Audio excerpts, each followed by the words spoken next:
ॐ नमो भगवते वासुदेवाय। ॐ कृष्णाय नमः। हरे कृष्ण साथियों, पिछले वीडियो में हमने चर्चा की कि विषयों का चिंतन करते रहने से उन विषयों जो हमारी इंद्रियों के विषय हैं, रूप है, रस है, गंध है आदि, इनके प्रति हमारी अत्यधिक आसक्ति हो जाती है। यही आसक्ति अंततः हमारी बुद्धि का नाश कर देती है और हमारा पतन हो जाता है। हम अपने वर्तमान स्तर से नीचे गिर जाते हैं।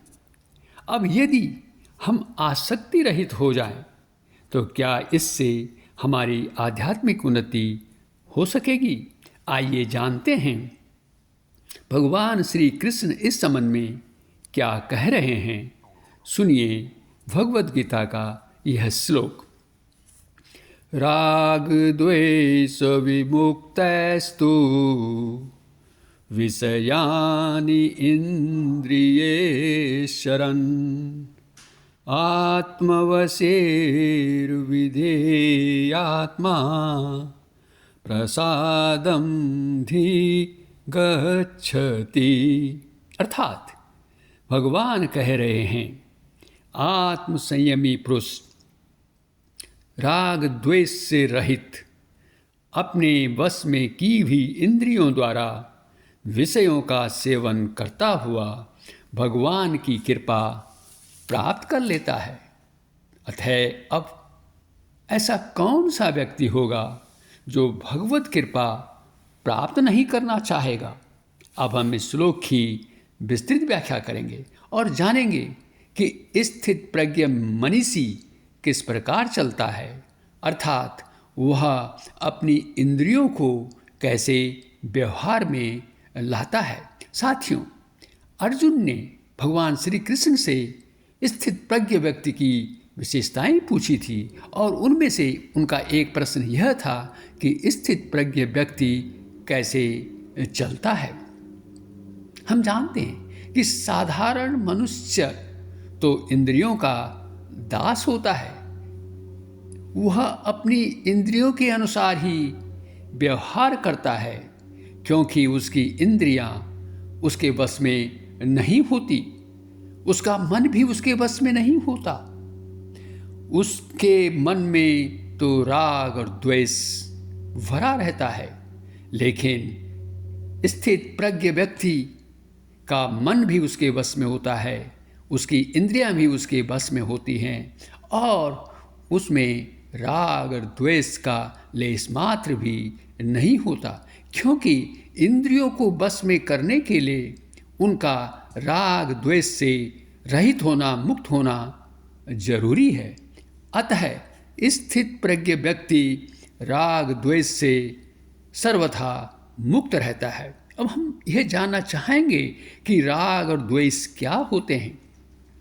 जिस व्यक्ति, पदार्थ, स्थिति से हमें सुख या आनंद की प्राप्ति होती है, उससे हमारी प्रीति हो जाना स्वाभाविक ही है। हम चाहते हैं कि वो वस्तुएं हमें बार बार मिलती रहें, क्योंकि हम उनके बिना रह भी नहीं सकते और इसे ही आसक्ति या राग कहते हैं।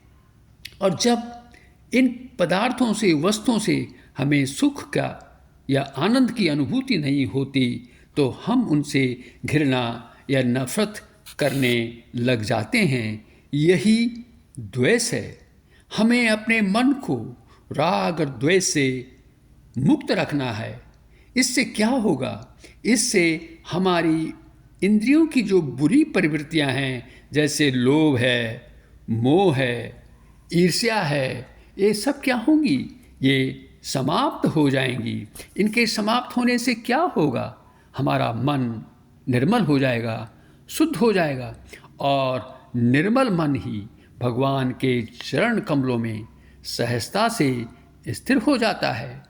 भगवान के चरण कमलों में तलीन हो जाता है, उनकी सेवा में तलीन हो जाता है, निमग्न हो जाता है। इससे मनुष्य को भगवान की कृपा, भगवत कृपा प्राप्त हो जाती है।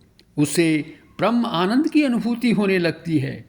इस दिव्य आनंद को पाकर मनुष्य फिर सांसारिक सुखों, विषय भोगों की ओर आकर्षित नहीं होता। उनके प्रति उसका कोई राग द्वेष भी नहीं रहता। इस प्रकार जब वह बिना राग द्वेष के इंद्रिय विषयों जैसे रूप रस आदि का सेवन करता है तो इसका उस पर कोई दोष भी नहीं लगता, क्योंकि उसकी इंद्रियां जो भी उपभोग करती हैं, जिन पदार्थों का भी उपभोग करती हैं, वह सब शास्त्रानुकूल, शास्त्र के अनुसार ही होता है। वह शास्त्रों में वर्जित पदार्थों का उपभोग कभी भी नहीं करता। उसका तो प्रत्येक कार्य भगवान की इच्छा अनुसार ही होता है। भगवान की इच्छा के अनुसार स्थित प्रज्ञ मनीषी जो होता है वह कभी ऐसे असामान्य कार्य भी कर सकता है जो हम जैसे साधारण मनुष्यों की समझ से परे हों। अतः अब हम ये जानेंगे कि इस श्लोक से हमें क्या शिक्षा मिलती है। यह श्लोक हमें क्या शिक्षा देता है। इससे हमें यह शिक्षा मिलती है कि हमें किसी भी पदार्थ का उपभोग राग की भावना से नहीं करना है और न किसी वस्तु के उपभोग का त्याग द्वेष की भावना से करना है। इससे यह तात्पर्य है कि हमें पदार्थों का भोग बिना भोग बुद्धि यानी बिना किसी एंजॉयमेंट के करना है, और यदि हम इसे कर सकें, इसे अपने जीवन में अपना सकें, तो हमारा मन सदैव शांत रहेगा और शांत मन से ही भगवत भक्ति हो सकती है। क्या बेचैन मन भगवान की भक्ति कर सकता है? कदापि नहीं। साथियों, वीडियो देखने के लिए आपका बहुत बहुत धन्यवाद। कृपया इसे लाइक करें, शेयर करें और चैनल को भी सब्सक्राइब करें।